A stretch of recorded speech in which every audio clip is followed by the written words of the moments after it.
নমস্কার বন্ধুরা, আমার রান্নাবান্না চ্যানেলে আজ আমি নিরামিষ আলু বেগুনের একটি তরকারি বানাবো। গরম গরম ভাত বা রুটির সাথে এই রেসিপিটি খেতে অপূর্ব লাগবে। আর বানানোর পদ্ধতি একদমই সোজা, তোমরা খুব সহজেই রেসিপিটি বানিয়ে ফেলতে পারবে। প্রথমে আমি রেসিপিটি বানাবার জন্য বেগুন কেটে নিয়েছি। বেগুন এখানে আমি 4 ফালি করে টুকরো টুকরো করে কেটে নিয়েছি, আর তার সাথে একটি মিডিয়াম সাইজের আলুর খোসা ছাড়িয়ে ছোটো ছোটো করে কেটে নিয়েছি। আর সমস্ত সবজিগুলোকে কাটার পরে বেশ ভালো করে আমি ধুয়ে নিয়েছি। এরপরে একটি পাত্রে আমি অল্প করে একটু নুন নিলাম, আর তার সাথে অল্প করে হলুদ গুঁড়ো দিলাম, আর সামান্য একটু চিনির কয়েকটা দানা দিলাম। এবার হাতে একটু অল্প জল মাখিয়ে এই নুন হলুদ আর চিনি বেশ ভালো করে মাখিয়ে নিয়ে বেগুনগুলোকে এর গায়ে বেশ ভালো করে মাখিয়ে নেব। আর এইভাবে বেগুনগুলোকে মাখিয়ে বেগুনগুলোকে ভাজা করলে বেগুন যেমন তেলও কম টানবে, আর বেগুনগুলো খেতেও তোমার সুস্বাদু হবে। এভাবে মাখিয়ে রেখে নুন হলুদ আর চিনি বেগুনগুলোকে কিছুক্ষণ রেখে দেওয়ার পরে আমি রান্নাটা করব। আর এই ফাঁকে এই রেসিপির জন্য আমি মশলা বানিয়ে নেব। এর জন্য একটি মিক্সার গ্রাইন্ডারের বাটিতে আমি আদার ছোট টুকরো নিয়েছি, সামান্য একটু আদা নিয়েছি, সাথে অল্প করে একটু কালো জিরে নিয়েছি, সাথে কয়েকটা ধনেপাতা নিয়েছি, আর তার সাথে নিলাম অল্প করে একটু সাদা তিল, সাথে ঝালের জন্য কয়েকটা কাঁচা লঙ্কা নিয়েছি, আর অল্প করে একটু টমেটো নিয়েছি। একটি মিডিয়াম সাইজের টমেটোর অর্ধেকটা আমি কেটে নিয়েছি। টমেটো খুবই সামান্যই দিয়েছি। এবার অল্প জল দিয়ে সমস্ত মশলাগুলোকে বেশ ভালো করে মসৃণ করে পেস্ট করে নেব। আর এরপর রান্নাটা শুরু করব। এর জন্য কড়াতে পরিমাণ মতন তেল বেশ ভালো করে গরম করে নিয়ে প্রথমে আমি আলুগুলোকে ভেজে নেব।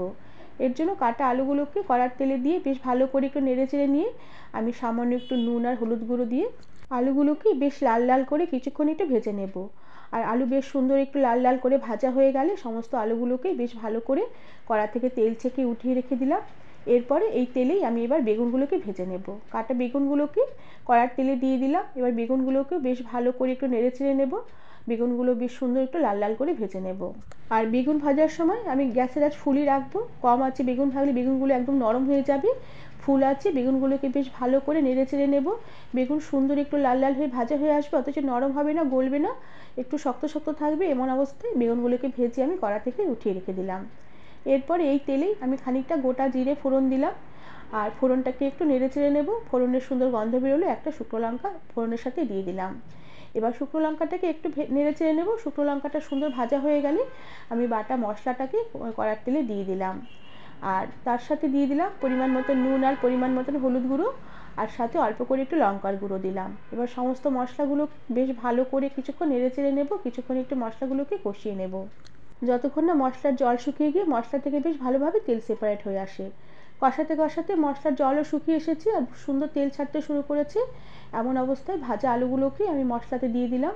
এবার ভাজা আলুগুলোকে মশলায় দিয়ে বেশ ভালো করে কিছুক্ষণ নেড়ে চেড়ে নেব। এরপর সামান্য একটু জল দিয়ে বেশ ভালো করে নেড়ে চেড়ে নিয়ে আমি গ্যাসের আঁচ কমিয়ে ঢাকা দিয়ে রেখে কিছুক্ষণ আমি সমস্ত মশলার আলুগুলোকে রান্না হতে দেব। এতে মশলাও যেমন ভালোভাবে কষানো হবে, আলুগুলো তাড়াতাড়ি নরম হয়ে তাড়াতাড়ি সেদ্ধ হয়ে যাবে।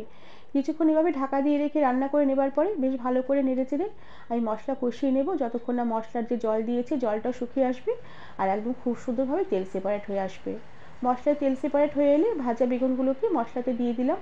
এবার ভাজা বেগুনগুলোকে মশলার সাথে বেশ ভালো করে নেড়ে চেড়ে নেব, যাতে মশলা বেগুনগুলোর মধ্যে বেশ ভালো করে মিশে যায় আর সমস্ত কিছু একসাথে বেশ ভালো করে মিলেমিশে কষানো হয়ে যায়। বেশ ভালো করে মশলা বেগুন আলু কষিয়ে নিয়েছি। এবার আমি ঝোলের জন্য পরিমাণ মতন জল দিয়ে দেবো। তবে জলের পরিমাণটা খুবই কম দেবো, খুব একটা বেশি জল দেবো না, আলুটা যা সেদ্ধ হতে সময় লাগবে, তাই অল্প পরিমাণে একটু জল দিলাম। আর এখানে আমি উষ্ণ গরম জলই ব্যবহার করেছি। জল দিয়ে বেশ ভালো করে নেড়ে চেড়ে নিয়ে একটা চেরা কাঁচা লঙ্কা দিয়ে ঢাকা দিয়ে রেখে লো আঁচে আমি সমস্ত কিছু রান্না হতে দেবো, যতক্ষণ না জল শুকিয়ে গিয়ে উপর থেকে একটু তেল ভেসে আসে আর আলু খুব সুন্দর সেদ্ধ হয়ে আসে। বেশ কিছুক্ষণ রান্না করে নেবার পরে দেখো ঢাকনা খুলে দিয়েছি, আলু খুব সুন্দর নরম হয়ে গেছে আর খুব সুন্দর তেলও ভেসে উঠেছে, আর তরকারিটা খুব সুন্দর একটু মাখা মাখা হয়ে এসেছে। এবার আমি একটু স্বাদের ব্যালেন্সের জন্য ওপর থেকে একটু চিনি ছড়িয়ে দেবো, আর সবশেষে ওপর থেকে একটু ধনেপাতা কুচি ছড়িয়ে দেবো।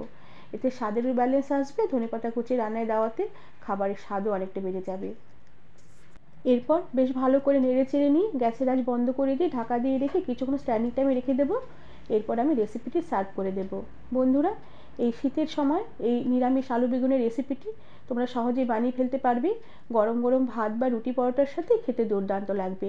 আমার আজকের রেসিপি আশা করি তোমাদের ভালো লেগেছে। ভালো লাগলে একটি লাইক শেয়ার আর সাবস্ক্রাইব করে দেবার অনুরোধ রইল। তার সাথে পাশে থাকা বেল আইকনটি প্রেস করে দেবে, যাতে আমার সব নতুন ভিডিও নোটিফিকেশন সবার আগে তোমাদের কাছে পৌঁছে যাবে।